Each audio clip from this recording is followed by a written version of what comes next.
ফেরাউনের লাশটা এখনো মিশর জাদুঘরে আছে।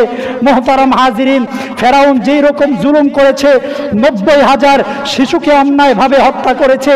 এই পৃথিবীর মধ্যে যত জালিম শাসনকর্তা ছিল, নমরুদ, বুখতেনাসার, আবু জাহেল, যত জুলুম অন্যায় অত্যাচার করেছে, সমস্ত জালিমদের ব্যাপারে, সমস্ত জুলুমের ব্যাপারে আল্লাহ রব্বুল আলামিন এমনভাবে এক পদক্ষেপ নিয়েছিলেন, ইতিহাস বলছে কোন জালিম কখনো এই পৃথিবীতে স্থির হতে পারে নাই, সম্মানের সাথে বিদায় নিতে পারে নাই।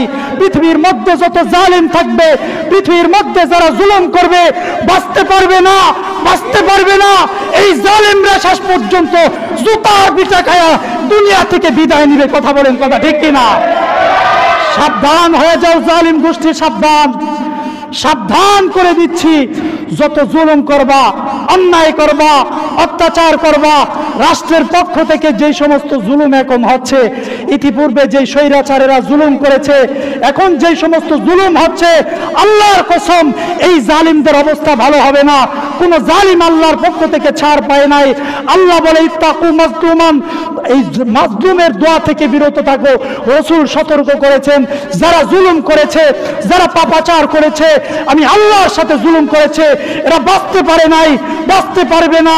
যারা জুলুম করে, আল্লাহর সাথে নাফরমানি করে, মানুষের উপর অত্যাচার করে, মানুষের সম্পদ লুণ্ঠন করে খায়, মানুষের উপর নির্যাতন করে, আল্লাহর রাসূল সাক্ষ্য দেয় দুনিয়ার বুকে এদের রক্ত এদেরকে অপমান করবে, এদের এলাকা এদেরকে চাটতে হবে, এদের এলাকা এদেরকে অপমানিত করবে। এটাই হলো বাস্তব কথা। কথা বলেন ঠিক কি না? এজন্য সাবধান। এখন যারা রাষ্ট্রতে আছেন, জালেমদের বিরুদ্ধে বললে যাদের জ্বলে, জালেমদের বিরুদ্ধে বললে যাদের অন্তরে মায়া কান্না জাগায়, আল্লাহর কসম, আল্লাহর নবী সাক্ষ্য দেয় এরা মুসলমান হতে পারে না। এরা হলো মুসলমান নামদারি মুনাফিক।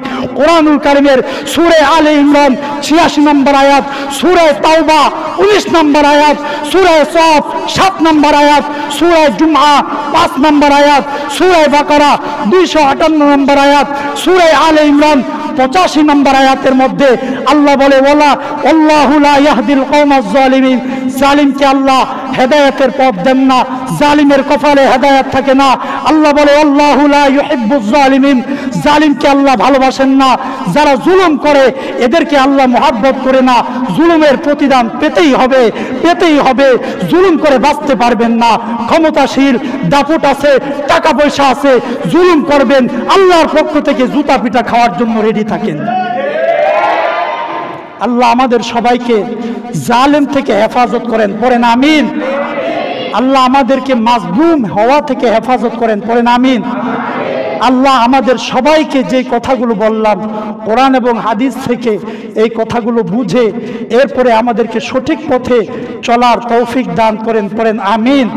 ওয়া মা আলাইনা ইল্লাল বালাগ। আসসালামু আলাইকুম ওয়া রাহমাতুল্লাহি ওয়া বারাকাতুহু।